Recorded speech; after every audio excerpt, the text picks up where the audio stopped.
I have a hot take this week, guys. Hit us. Plastic water bottles. I'm Are you against them. okay? 1 against, 2 against. I'm completely against them. So Henry, I mean, I feel like very few people are for them, but they are in a lot of parts of the world. If I was going to give any positive argument for them, which is really hard to do because plastic's destroying our oceans, but in a lot of parts of the world where they don't have access to clean water, you find that plastic water bottles have served a pressing need that we need a better solution for HD, ASAP. you immediately go to the. It's Let's because he's let's a representative oh. for boxed water, dude. So Box water is pretty cool. But Cows, you have like an irrational fear of them, which I'm not sure I share with you, but multiple rational reasons why I'm scared of plastic water bottles. But here's where my hot take gets even hotter is reusable water bottles. I'm also against completely. Here's the thing. When you look at any footage pre 2000, is anyone walking around chilling with their reusable like water bottle? Is anyone walking around with a water bottle? No. And that's why your take is hot, No. because early 2000s footage. You're trying to humanity has lived for tens of thousands of years, and no one has needed to walk around with water bottles all over the place. But no, like today, we all have to carry around this big, huge water bottle and nurse it all day long. It's like, guys, just find a water fountain. So you're pro water fountain. I'm pro water fountain, spigot, sink. Just whenever there's running water, just it's yours. But yeah, not do not carry that stuff mouthpiece. around. You love sucking on the mouthpiece of the water fountain. The tot. I love. Yeah. I love the udder. No. So I don't know if you guys read. There was this like article that was. Here's the thing: is for years I was very big on just absolutely shaming plastic water bottles, hating them. And everyone called me crazy. I was like, you watch, in a couple of years, it's going to come out that something crazy is in those plastic water bottles. And a bunch of articles this week have come out about how much particles, like plastic particles, are in water bottles, and how like that can just go into your system. And I don't know about you guys, but like, even though the fish have plastic particles in their system, doesn't mean I want to have plastic particles in my system. But what about those really expensive ones? You know, like Fiji, you know, with the high pHs, the alkalines. You're telling me if I'm paying $5.99 for a bottle of water, I'm also getting plastic? You are basically, first off, you are glorifying an industry where all they do is manufacture plastic. That's all they're doing, really. They're not even manufacturing like clean water. They're just creating plastic and sending it to your doorstep. So they're bottling it from the source, McKenzie. Right. Like the commercials, they go right up to the stream and just pour it in and pick it up. And no, that's absolute BS. But in the Fijian hills, Fletch only drinks Voss water, but when I drink water, it's Voss. I think it's an incredibly ridiculous industry, plastic water bottles. Now, like everything HD, I'm sure it has real utility in poorer countries and in areas that do not have any sort of water infrastructure. I get that most countries don't have drinkable water coming right out of the spigot of their bathrooms. I get that. I learned my lesson the hard way when I went to Mexico and drank out of a spigot and got Giardia for 3 months. But very true. I found that out on the plane ride home. But was that from the water, or the fact that when you drink out of the spigot, you tend to kind of get in there? Well, no. There's no mouth to nozzle. It's you got to have some space between the spigot and your mouth. But I Googled where I was in Mexico, and I looked it up, and it was like every other article said a completely opposite things. So like one article was like they have the cleanest drinking water in their plumbing, and then like another article was like their water is the source of giardia for most people in Mexico or whatever. And so it's like, well, I'm just going to take my chances, and I did it, and I regret every second of it. It was the worst experience of my life. And you've been Um, peeing while sitting down ever since. I've been peeing and sitting down ever since because you never know. You never Yep. know when that ninth inning. So you think you've been peeing, but it's really just been coming out the other end because of the giardia. Uh, This all makes sense. It makes sense.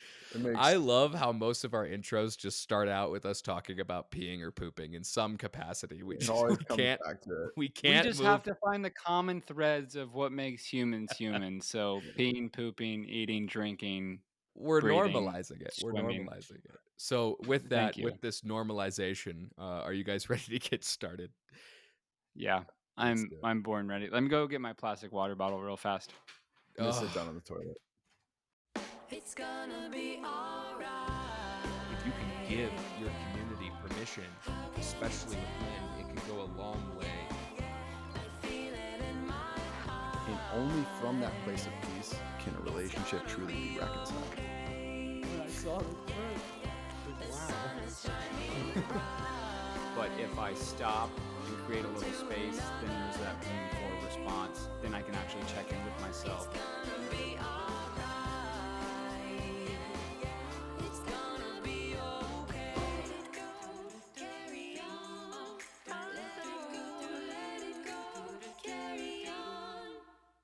What's up, y'all? Welcome back to Dudes with Feelings. We are three dudes in this conversation with a whole lot of feelings. And we're excited for this episode because we're going to kind of try something new with y'all. One of the things we find ourselves talking about throughout the week is relevant examples, people in pop culture, in lifestyle, different people, or it could be TikTokers, whatever, that come up and just kind of asking relevant and real world questions around this idea of being an integrated, healthy man and how that shows up in our everyday world. And so we've each gone into our own Pandora's box to search for an example that we want to kind of bring to the table and talk about that might surface some interesting questions or conversations around this idea of healthy manhood and masculinity.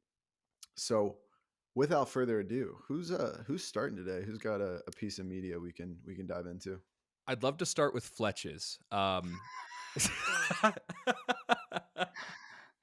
Yes, think it's the Fletch. only way to start. I watched it right before coming on because I was like, "What is the caption?" Got me curious. So, HGS. Mine's way more predictable for me.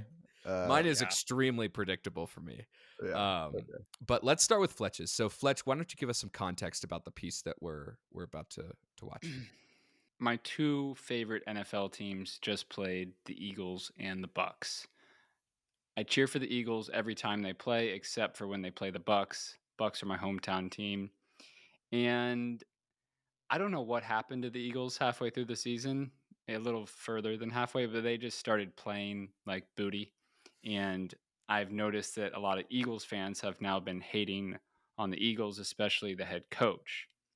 And so when they came and played the Bucks in this wild card game, the Bucks just absolutely dominated the whole entire game, which was pretty awesome for Tampa and all the Bucks fans. And so after the game, there is always, people want to see the post-game interviews and, players talking about the game. And they also are curious whether the Eagles head coach is going to be sticking around. So that is the context I'll give you before we watch this video. Okay. So Nick Sirianni is the head coach for the Eagles, and as he's leaving the game, this fan who supports the same team that he coaches for gets a whole thing of popcorn and throws it on him. Okay, so why I brought this up as an example is there was a comment that really kind of prompted and poked me in a certain way, that if you peel back the layers of this is a grown man throwing popcorn wearing an Eagles jersey with a helmet, throwing that popcorn on another grown man. Yeah, grown men throwing popcorn and wearing eagle helmets shows you everything you need to know about them. Which, mind you, on the Eagles head coach, the team that he is a fan of. Number one, you're at a higher elevation, okay? You know Sirianni just lost the game. He's already feeling bad, probably, contemplating his future and everything. Why are you going to throw popcorn on the guy? Like, what prompts that? I think they need Vince Papale. That'll solve the problem. Just get Vince I think it kind or of goes Mark back to Wahlberg, one of the two. It's pretty much the same person. So it's true. That sports conversation on like the irrationality, like it almost like the impassioned fan in sports. I mean, Eagles fans are the ultimate extreme. Just completely lose sight of like what is okay in terms of like action and treating people. Like, in what other context does that ever fly? And I bet you no one even really batted an eye. Maybe, but no one's. I mean, I don't know what the Iowa caucus was like this week, but I don't think anyone was throwing popcorn on DeSantis. well, here's the thing, right? It's like there are so many people that I've come across who have this philosophy for how to treat other people or whatever. And then as soon as they get in front of a screen and watch ESPN, or as soon as they sit in front of a screen and watch a political debate, they say things about people they don't even know Mm-hmm. that are heinous and horrible. And I don't know, like what causes that separation between like, oh, I treat every human like, you know, like they have some trauma, but if until they get behind a podium and try to explain why they lost, or get behind a podium and try to explain their political opinions, we just pounce on them. Yeah. I think there's a lot of heightened emotion too. And I think that when you mix heightened emotion with alcoholic beverages, it can lead to irrational decision making. And I'm talking about in this case in particular. Yeah, I think, yeah. For sports, I was about to say, yeah. I'm sure alcohol in like a political debate I is would love to see like a Bud Light sponsor a political debate. Right. It needs to I know. happen. It's America. It probably. I'm surprised if it hasn't already. A little Budweiser. Uh, commercialized political debates would be ridiculous. Commercialization. okay, Well, there's go ahead. one other point I want to make here, because I think it's an interesting piece of context if you're not a sports fan, is to realize the year before the Eagles were in the Super Bowl, they had one of the best seasons anyone's ever had. They were 15-1 or like 16-1. They flew through to the Super Bowl. They ended up losing the Super Bowl, but had a remarkable season. Right, so Nick Sirianni is being put on a pedestal. All the Eagles fans love him. He's the greatest thing that's ever that's happened since sliced bread. Right, we love him as long as he's giving us what we want, right? And then the second they start losing, they go 1-6 in their last to finish the season. They end up losing in the playoffs, and all of a sudden, I can't stand him. I hate him. Get him out of here. You're done, Nick. That's what you're done, Nick. Right? What was he yelling a year ago? Right? And how often in our life are we just loving someone because they're giving us what we want? Right? And I don't even think we can call that love. Like, that is so conditional, and it's so selfish, and there is such a selfishness there. There's no humanity, and I see that beyond sports. Just this idea of it, and I'm sure I do it in my own life, that it's easy to love people when they're easy to love and they're giving us what we want. And the second that they stop giving us that, we stop loving them. I think what you said about stripping humanity is so huge. And it is 100% conditional love. That is conditional love at its core, at its like most blatant example, is when in like sports or politics is like as soon as you have an opinion about what should happen, your humanity kind of starts going away. Your empathy starts going away. Your compassion starts sinking. And I think it's a lot about I think a lot of times there's a lot of people who go into it thinking, a lot of men especially thinking, I could do a better job. Like this is obvious. This is not something that's hard. And why don't we just do this? Why didn't they just do that? And I think it's a lot easier to say that, and then another thing to be into the thicket and realize like there's a lot more variables that go into this than just here's the right decision for the post game opinion. I don't know. That's kind of where I think a lot of it comes And from, you is know, this male need to feel like they know what the solution is in every situation. Mm. and the solution here was not to dump popcorn on the head coach, because I just feel like it's so ironic to it coming from a city of brotherly love, and that's not brotherly love. I think also too, something that caught my eye about the video is what happens when like a group of men come together, is they feel more inclined to do something like that to then like make their friends laugh. And if that guy's there by himself, who's filming, right? Is it just like another fan? No, it's probably one of his friends. Like, oh, when Sirianni comes, I'm going to dump this popcorn on his head. And what happens? It's a prime example of that, like, mentality that a lot of young boys start with, which is I have to prove my manhood to everyone, and I do that through humor, or I do that through strength, or I do that through fearlessness. And I see like all three kind of playing out in this example, where he's doing it to prove a point. And he's putting his anger on display to show people that he is manly and that he is masculine. And It'd be really interesting to like rewind this clip and then like be like, okay, what could he have done? And then, you know what I'm saying, is like almost give him an opportunity to like do a take two. Right. And I wonder what he thinks about it now that he's had some space, because it's clear to me he's unregulated. And what we'll do when we're unregulated is who knows, because we're unregulated. We have there's literally the part of our brain that thinks like in rational thoughts is being turned off. So I don't think there was anything rational going on here. Just a lot of emotions that he didn't know how to deal with. He might have told the media that the popcorn slipped. A lot of butter. Well, he got what I think his real intention was, and not to try to play God here and assume what his intention was, but he's on Barstool Sports. Like he is the example of a guy who is into sports and is into his team, and so much so that he's on, one of the most popular, more masculine Instagram accounts, and got a lot of views and attention because of it. And I'm sure there's a lot of people in the comments who aren't hating, but are also like, yeah, screw the Eagles coach. He's screwed everything up. That's right. All right. Shall we keep moving? Yeah. HD, give us some context on yours. Okay. I mean, I'll jump in. We're going to stay in the sports world. So there was a game, and it was the last game of the season, and it was a win in your end situation between the Colts and the Texans.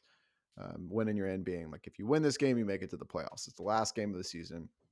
And a little backstory on the Texans quarterback.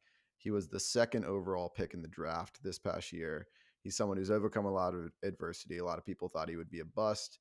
Hence why my favorite team didn't pick him, which is painful personally. But regardless, this guy wins this big game, right? And everyone, of course, like we're spotlighting, we're in the celebrity culture, especially the quarterback in the NFL. Everyone wants to shine the spotlight on him and say why he saved this franchise that won 3 games last year, and this year is now making it into the playoffs, and even last week won their first playoff game. So this is how CJ Stroud, the Texans quarterback, responds to this big win. Welcome to the playoffs. How does that sound to you? Man, it's a blessing. I can't do nothing but just thank my Lord and Savior Jesus Christ, man. I'm sorry. I put a lot of work in. My team has. Everybody counting us out from the start. So, man, it's just special to see the city of Houston just on the come up again. And I'm just blessed enough to be the vessel that Christ picked to lead this great franchise. So I can do nothing but just thank the Lord. I'm just curious, we could see you writing something on your wristband as you came out of the tunnel to start the game. What was it? Yes, ma'am, I put a lot of stuff, but I put a cross, 777s, and then to the glory of God. And then I put Proverbs 3, 5, and 6, which is my favorite scripture, made for this. I put STM, which is my group of friends back home, and I put Long Live S3, my cousin who passed away that introduced me to football. And then I put the Inland Empire where I come from. CJ, you introduced yourself to a national NFL audience tonight. Just what do you think that you showed everyone? I think it's not me. It's my teammates, my linemen, my receivers running great routes, my running backs doing their job, our tight ends, our defense being very great. It's not just me out there. But I think tonight we showed the world what the Texans can do, and we're going to continue to do that. You told me that all week you kept reminding yourself, just you is good enough. Why was it important for you to keep telling yourself that? I just feel like God wouldn't put nothing on me that I couldn't handle, and I feel like who I am as a person, the work I know I put in, that's plenty. And that might be just too much. You know, I put my blood, sweat, and tears into this, and it's just really cool to see the fruits of your labor come out, man, and I'm just super blessed. Congratulations on the win, and again, welcome to the playoffs. Thank you, man. Appreciate you. God bless. Yeah.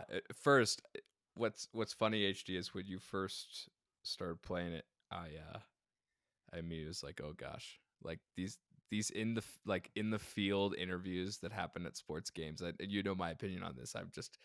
I always look at these in the field sports like interviews in the middle of a game or at the end of the game as the most pointless interviews ever. But for once, like it seems like he said some pretty valuable, interesting stuff about him personally, and I think that's a refresh than what we normally get, which is just we worked hard, you know, coach practiced us hard, but it just wasn't good enough, and we're gonna try again. You know, like just like no actual value into their comments. So I'm. It's cool to see a refresh of these interviews and actually see something come out of his personality in that, or have something shine in his personality, like his spirituality. Yeah, Fletch, I want to hear your reaction, then I'll share why I picked this. I think it's cool. Number one, the first thing that or my overall take on it is how many kids are watching him, how many like humans, but especially kids are watching him. And instead of taking that spotlight and saying me, he does something really cool, which I think is talking about something that really matters to him, which is his faith. And that's something that I feel like is just raw and authentic to who he is. And in that heightened emotional state, I think there's so much that's coming up, and he chooses to use that 2 minutes to really highlight his relationship with Jesus, which I thought is cool. Power to him. Yeah, and obviously I love the being a person of faith myself. Like that part was really really inspiring and cool for me. I think for like the larger point here for me is an example of healthy humility that felt really authentic. Like we live in a culture in which the idea of the self-made man is so celebrated, right? We all want to like think that we built it. We pulled ourselves up by our bootstraps and created something out of nothing, right? And that's so celebrated in the American dream. I think the truth of it is no one is a self-made man, right? It does take a village. It takes so much for us to actually, when we do achieve something, for us to get to that point. And a lot of people, when they get to the point of achieving that big goal or that thing they've dreamed of, they want to claim that. They want to own that. Like that was me. That was all me. Like I worked so hard. And yeah, you worked hard, but think about how many people you had that carried you there. And so in that, obviously his faith in God, but also his friend group and his coaches and he continued to list everyone except himself. When I know that guy works harder than anyone in that room. I mean, all his teammates say that he works so hard, but for him in that moment, there was this beautiful recognition of how many people have shaped and built him to allow him to go out there and do that. And he plays from a place of, this is a privilege. This is a blessing, not I deserve this, or like I earned this. And man, I really sensed his humility in that. And it was super refreshing in a world in which I feel like we all want to think we built it all ourselves. And so that's what really stuck with me. There's a really, I mean, yeah, it brought up so many interesting things, HD, about humility. I think one of my biggest issues with football and just in a lot of sports in general is the ego that tends to get built around a single person. Um, when a team scores and or gets a touchdown or gets into the end zone or whatever it is, and to see someone like puff their own shirt up and to point to themselves in that kind of moment really bothers me. And it bothers me for a couple reasons. One of which, and the most important, is that uh, you're not giving credit to the people who got you in that position in the first place. I love when I see a team celebrate together, or to see someone immediately go over to the person who threw him the ball and celebrate him rather than celebrating himself.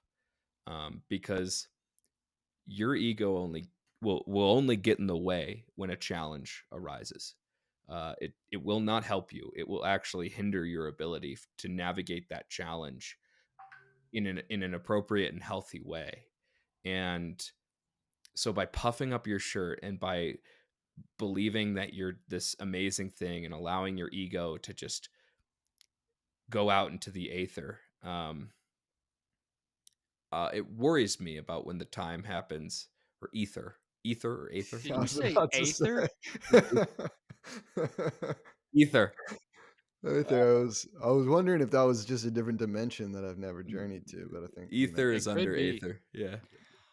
Well, But yeah, Calbs, what I'll say about what you're talking about, like I think sometimes, you know, it's like the whole idea of like history repeats itself. I think you grow up watching football and you grow up watching certain dudes like celebrate certain ways. You watch these like Madden celebrations, and then you make it to that level and you're just like, oh, what do I do? And like, oh, it's all me, you know? And that just becomes something that um, I think players just do. Um, Personally, I agree with you. I love a team celebration. I love to throw like everyone together because it is like it's the lineman, it's the running back, it's the fullback, it's everyone. It takes everyone. Um,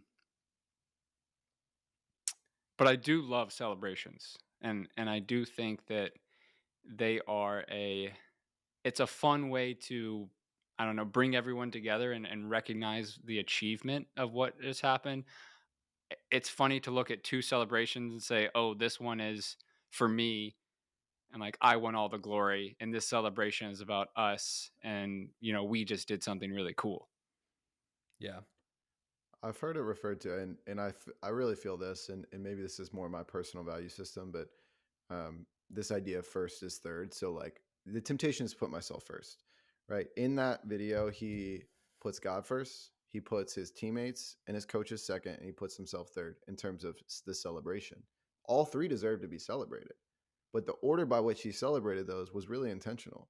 And to me, that just feels healthy. It feels like a really good sense of humility. And I know a lot of times I hear those post game talks, and it's like, oh yeah, shout out my teammates, and I'm not saying it's inauthentic, but there's still this sense of the puffed up chest, like yeah, it's really me. yeah. Um, And yeah, Fletch, I hear you, but you like, let's apply that celebration or that self-indulgent celebration to any other situation outside of sports. And this is kind of my root problem with why I don't support or watch any sports teams, is because I believe it's giving men permission to do things that isn't otherwise permissible, or is okay societally. And What do you mean by that? like pouring popcorn on people's head. But where do you get that from? Like Grand Theft Auto or something? Like, or like The Simpsons? Like, what's the, you know? you get it because sports enables that behavior. I see what you're saying. Okay, you're Yeah. saying that the sports culture in general enables that. Yep. What about politics? I think politics enables horrible behavior as well. I just wanted to hear you say that. Yep. I don't think politics is immune to this problem. Um, You about to bring at in a all. political video, Cubs? No, actually, mine is What not is at all what's your? political. Dude, I wish it was Donald, Yeah. dude. I Oh, almost brought in Donald Duck, or what? Donald. Duck, of Who is course. Donald? I don't know. But This just to Donald. close it out, Fletch, before we move on, I think what's great about this is, and I guess what's great and what's shocking about it is this tends to be more of an anomaly. HD, the video you sent us of Stroud, it. I wish I saw more of it, but if I sit down and watch football with some people on a Saturday or a Sunday or whatever, football, I guess it's Sunday, um,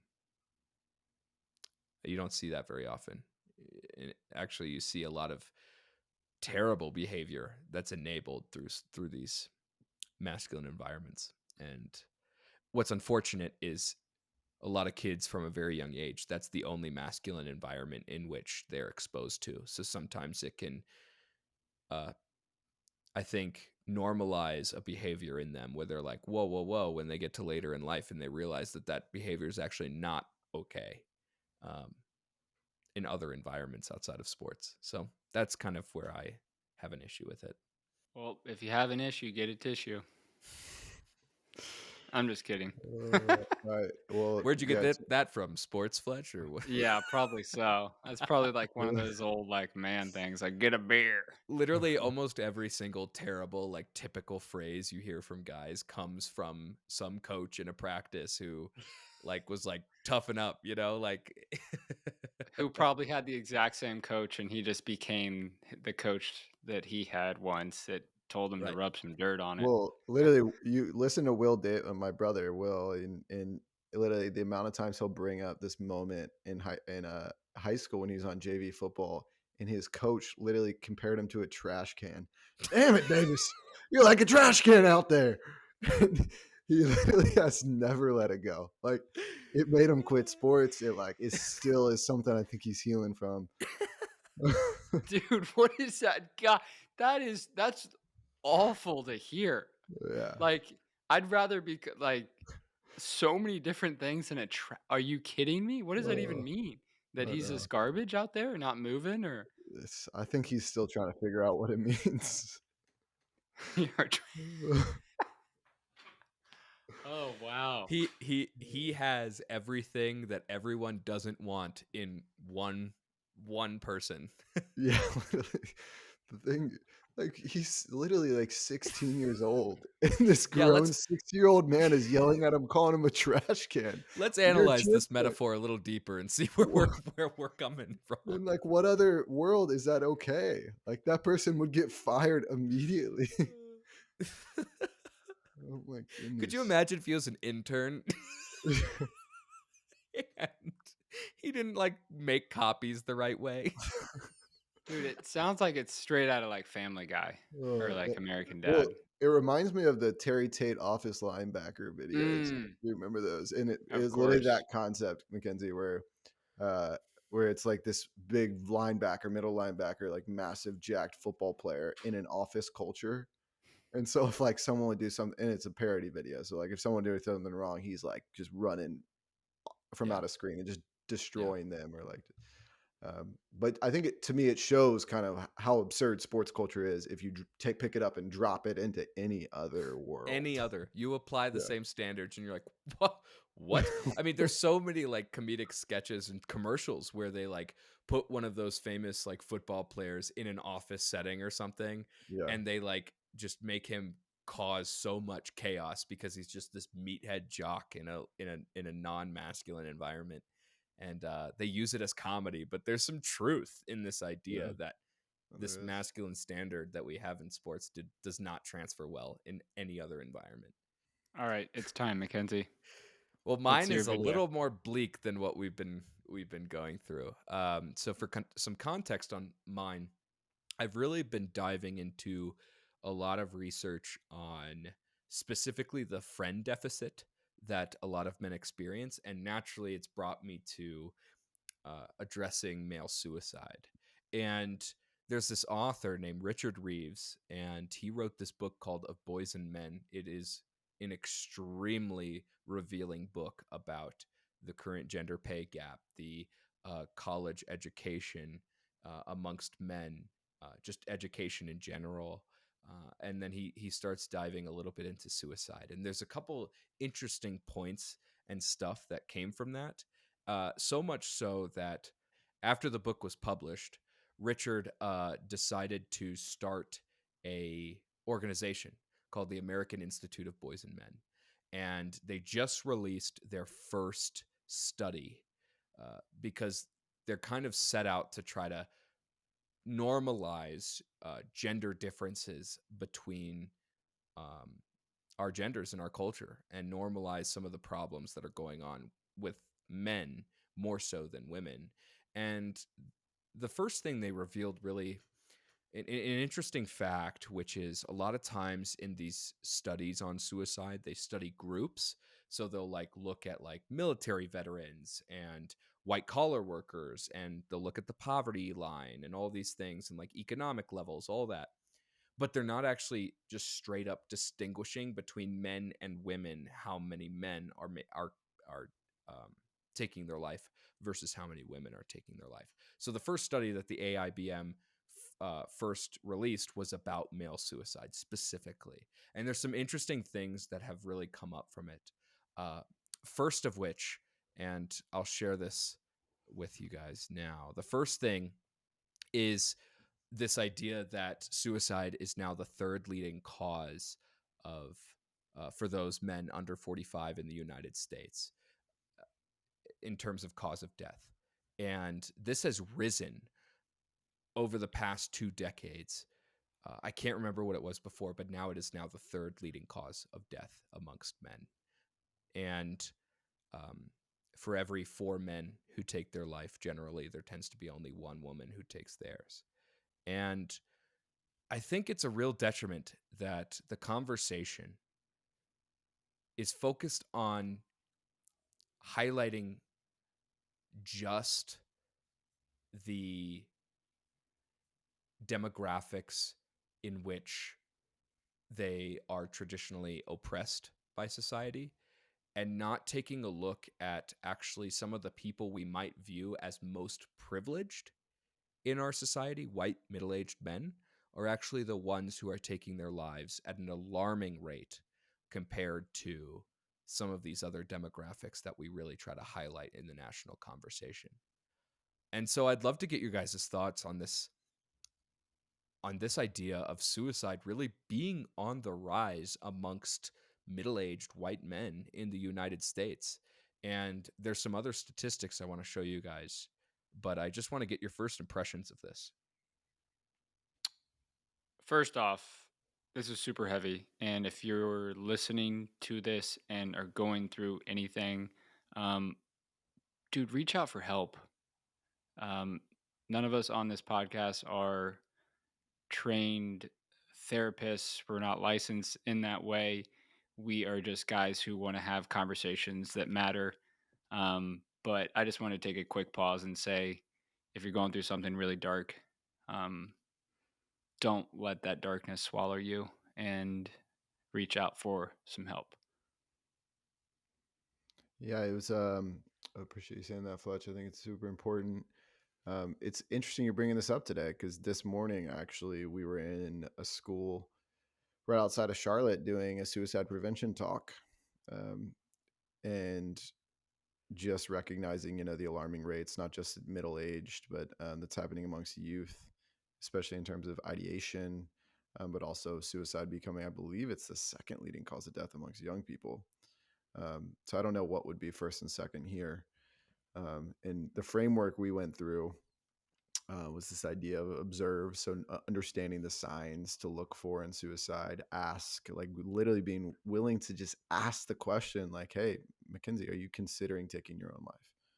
Like, is that something that you're thinking? Like, obviously, just the willingness to say it. Refer, what Fletch just said, hey, reach out for help. And if I've noticed that in someone, like being willing to say, hey, can I put you in touch with this person? I'm going to call your parent. Who can I reach out to?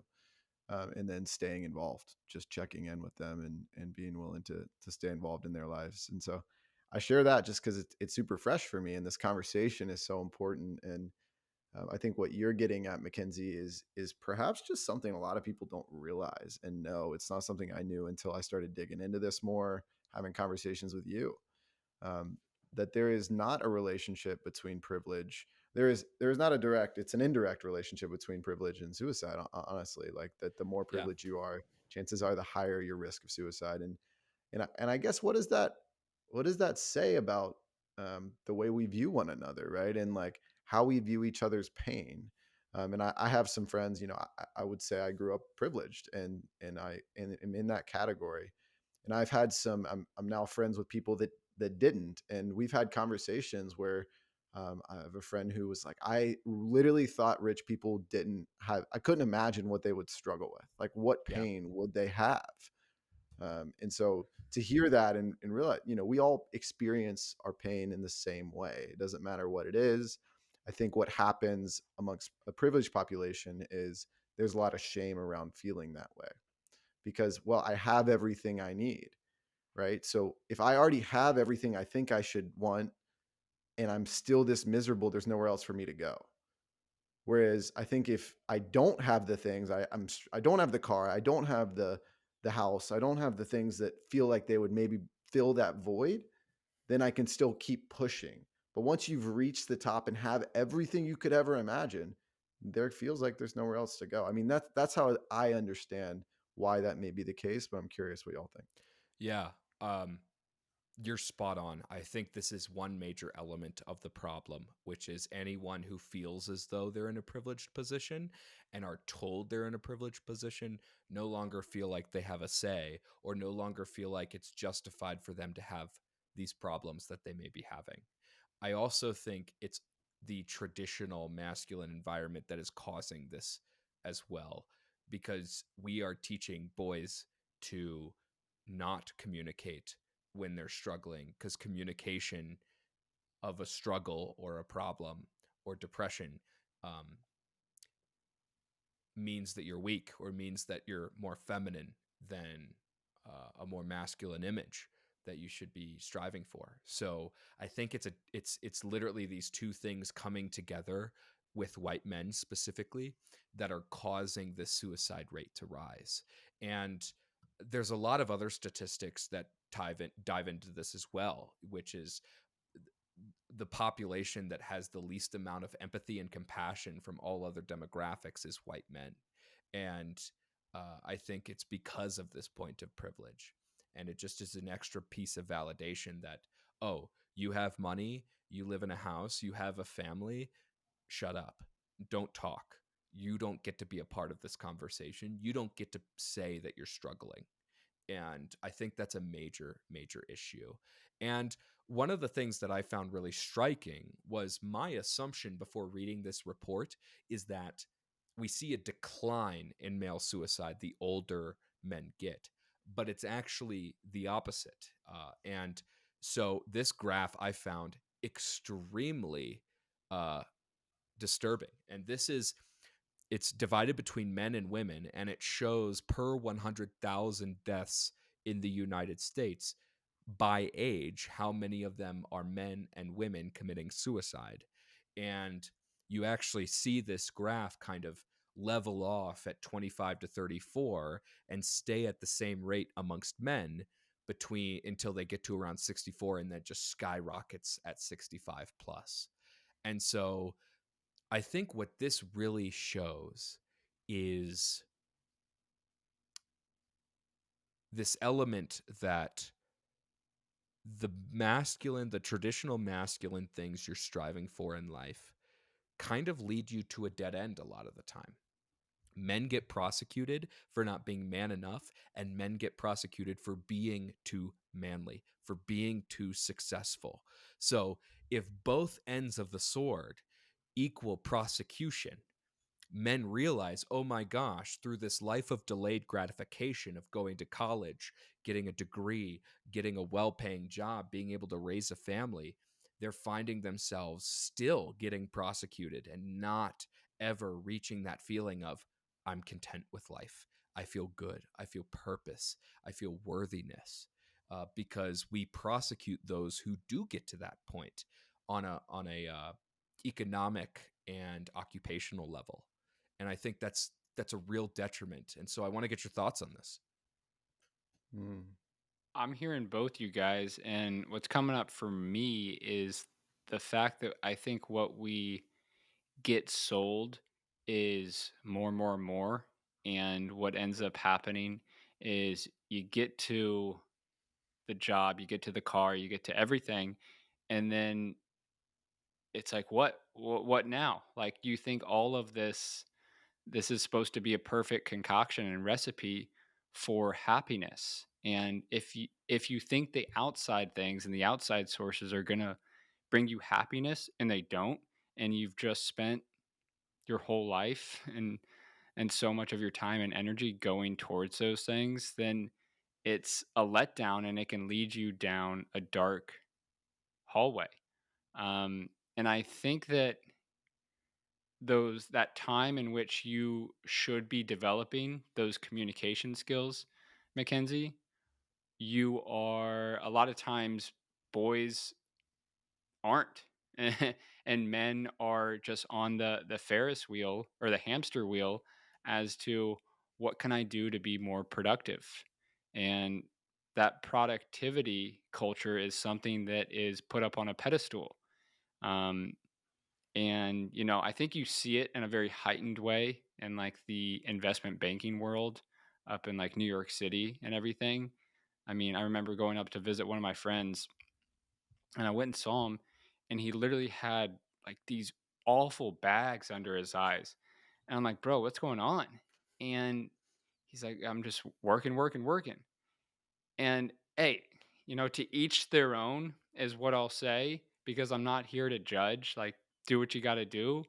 And like, what are you gonna do? Do this for the rest of your life? Like, is this you in happiness? Like, I think men forget that they are active creators of their lifestyle and Mhm. how they can pick and choose. They don't have to fall victim to what they think they should be doing.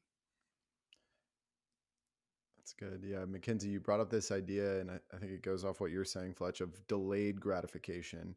Like there is this sense in which we're always living for the future, like that next thing. This chart is really interesting because the highest number for men is 65 plus, right? Which gets at, to me, it's like, well, yeah, there's hope because, well, the expectation of a future reward, which is really the dopamine system, to begin with, is the expectation of a future reward, right? And the more the expectation, the higher the dopamine release. But if the dopamine doesn't release, we're just always pushing that off because we're expecting a higher reward. Whether it's like in college, well, I can't wait to get that job, and then the job, it's like, well, if only I get this enough to get the house, and then the house comes, and it's, well, if only I get enough to send my kids to college, and then eventually you're working to retirement, and then you get to retirement, and you're like, oh my gosh, what's the next reward? Yeah. And Yeah. Yeah, dude, everything I is, think retirement becomes this like purgatory. Like they don't know where to go. Well, you're hitting it spot on because um, Richard Reeves cites a study where they found that the two most common words that men use in suicide notes are they're worthless and useless. mhm. And I think it goes to that. Once you get to this point of your family moves out, you're retired, so you no longer have a job, you're left to ask this fundamental question: how am I still worthy in the world? And that's a difficult thing to answer at that age. Mhm. Um, Yeah. and I I think a lot of things go into this, which is I think the friendship deficit amongst men is something that can help prevent this. I tweeted a couple weeks ago about this, and it got some traction where I was talking about how today, 15% of men say they have no friends at all, no close friends at all, and in 1990 it was only 3%. And out of this entire pool of men, only 25% have ever said I love you to another man. And I think this friendship deficit is causing, as you get older, uh, big problems. We talked about how to get deeper friends on the pod a couple weeks ago, but uh, we see this really play out as men get older. When Mm. they no longer have a wife, or let's say their wife is retired and no longer is exposing you to some of the social circles that she has, you're kind of stuck realizing that, oh my gosh, I've made no close friends in my life. And that's a really difficult thing for a lot of men to Oh. process. Mm. On the other hand, with this delayed gratification element, Fletch, I found in my work that a lot of men don't know what the end goal is. And what I mean by that is they oftentimes get really uncomfortable with praise.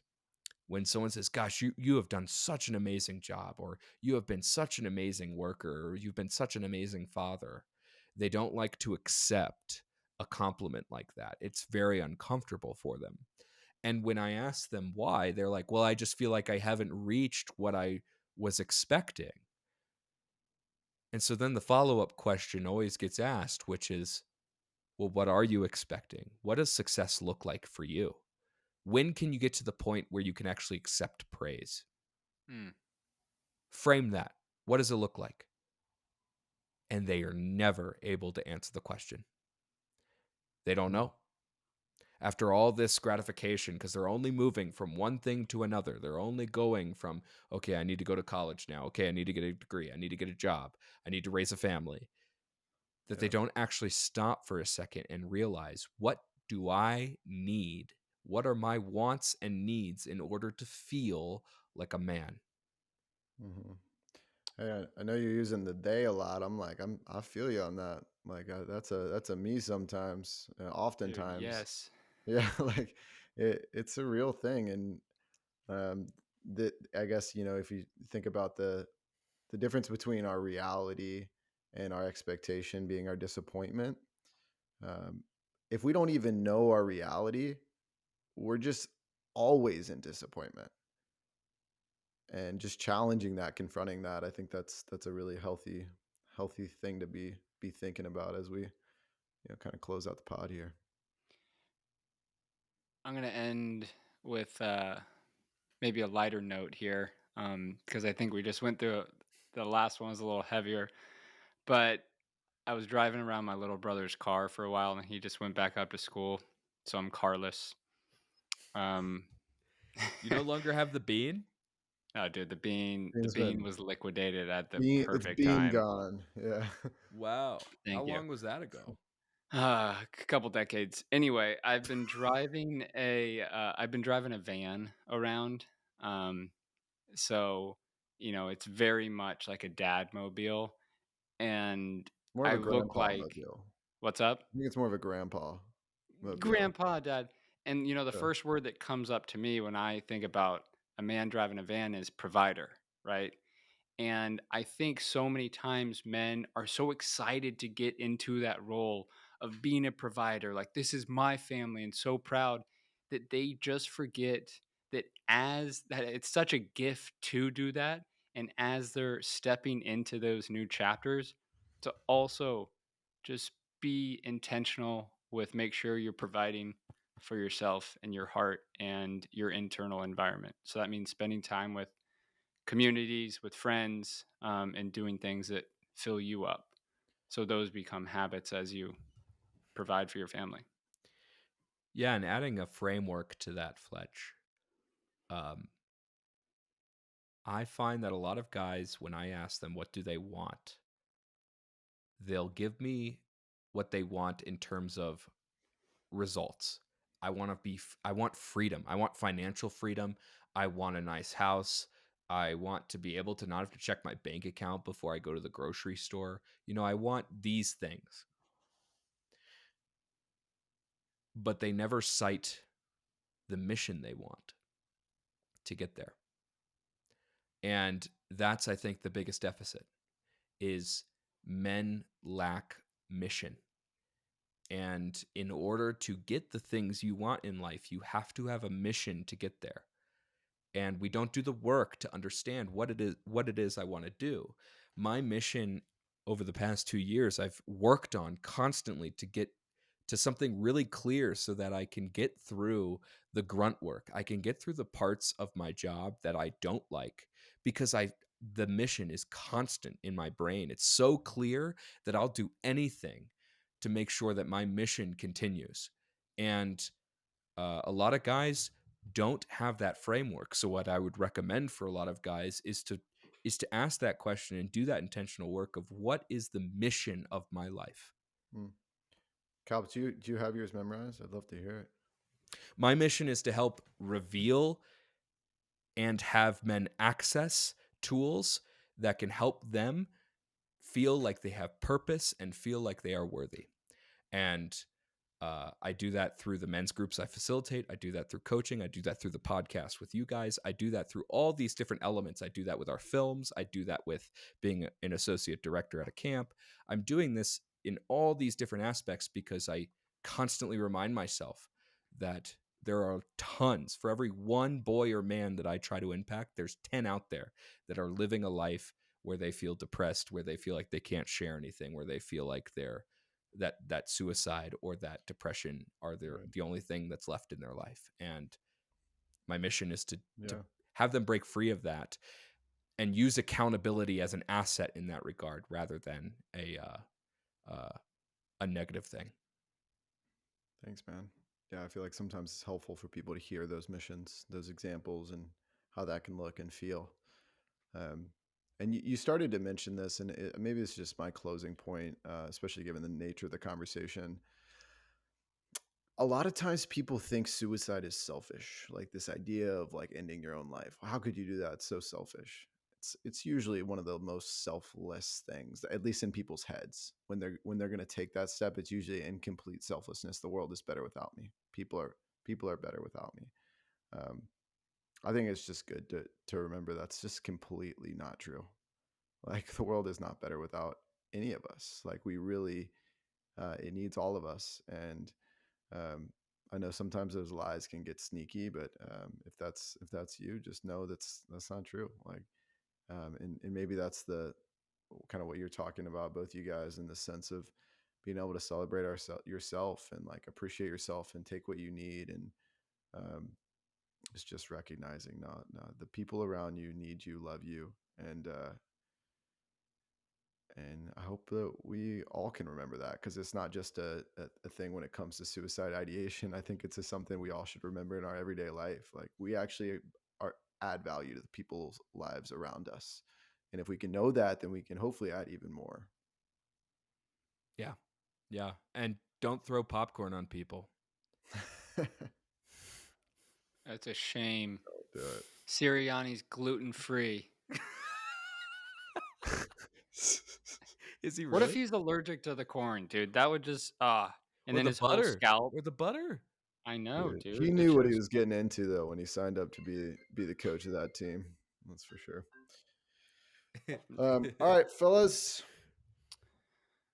Peace and love. Fletch, final word. Nemo. Hey guys, thanks for getting to the end with us. We really appreciate y'all being here. Make sure wherever you're listening to this to go rate it and share it with a friend. It really helps get the word out there about this podcast. And there's one more thing that I really want to share with you guys. Beyond the Beat, which is a film we've been working on for the last several years, is officially live on Amazon. This is a big deal for us, and we really would love to hear what you guys think about it. So go and watch Beyond the Beat. It's this story about these three amazing friends who started a creative arts festival in the wake of a 2-decade civil war in northern Uganda. The film explores the potential and the power of art and creativity to inspire communities and really to bring healing in our lives and in communities all around the world. We think there's a ton of value in it, and we had a blast making it. So please go check it out and let us know what you think, and we'll see you next week. Peace, y'all.